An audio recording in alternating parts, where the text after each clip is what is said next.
তো আল্লাহ বললেন, আফালা ইয়ানজুরুনা ইলাল ইবি কাইফা খুলিকাত, উটকে কিভাবে আমি তৈরি করলাম এটা একটু দেখতে পারে না ওরা? আরে উটের দিকে তাকালেই তো ওরা উটের মালিক আমি আল্লাহরে খুঁজে পাবে। উটের কথা আল্লাহ কেন বললেন? উট হচ্ছে এমন আজীব একটা প্রাণী যেটা প্রাণী বিজ্ঞানীদেরকে হয়রান করে দিয়েছে। আল্লাহু আকবার, আপনি অবাক হবেন উটের যে ফিচার আল্লাহ তাআলা দিয়েছেন।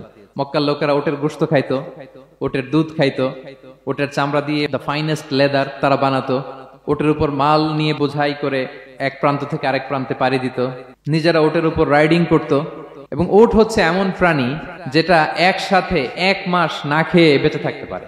1 মাস পানিও খাওয়া লাগবে না, খাবারও খাওয়া লাগবে না। প্রাপ্তবয়স্ক একটা উট একসাথে 200 লিটার পানি খেয়ে ফেলতে পারে।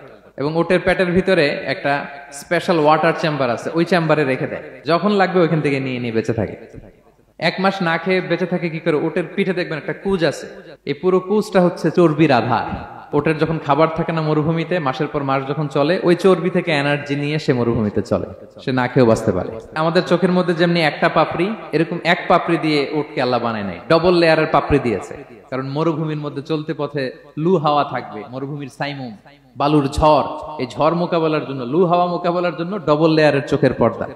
একটা পর্দা ফেলে রাখে আর একটা খুলে সে হাঁটতে থাকে, তার কিছুই হয় না। সুবহানাল্লাহ। আমাদের 98 ডিগ্রি ফারেনহাইটে স্বাভাবিক তাপমাত্রা, তাই না? 99 ডিগ্রি হলে আমাদের জ্বর, 100 ডিগ্রি হলে জ্বর, 101, 2 সর্বোচ্চ আমরা সহ্য করতে পারি। এর বেশি যদি হয়, 103 ডিগ্রি হলে বেহুশ হয়ে যায় মানুষ। 4 ডিগ্রি হলে আমাদের দেহের ভেতরে যে কোষগুলো আছে এগুলো মরে যায়। কিন্তু একটা উট মরুভূমির তাপমাত্রায় প্রতিদিন 104 ডিগ্রি 5 ডিগ্রি তাপমাত্রা সহ্য করে খুব স্বাভাবিক উট চলতে পারে, তার কিছুই হয় না।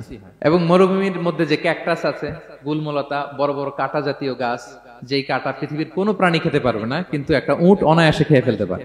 উটের জিহ্বাকে এবং পাকস্থলীকে আল্লাহ এমন স্পেশালি মেড করেছেন, যত কাঁটা দিবেন খেয়ে সাবার, ওর কিছুই হয় না।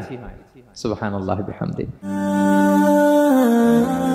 Be a part of our vision. Do listen and share the khair.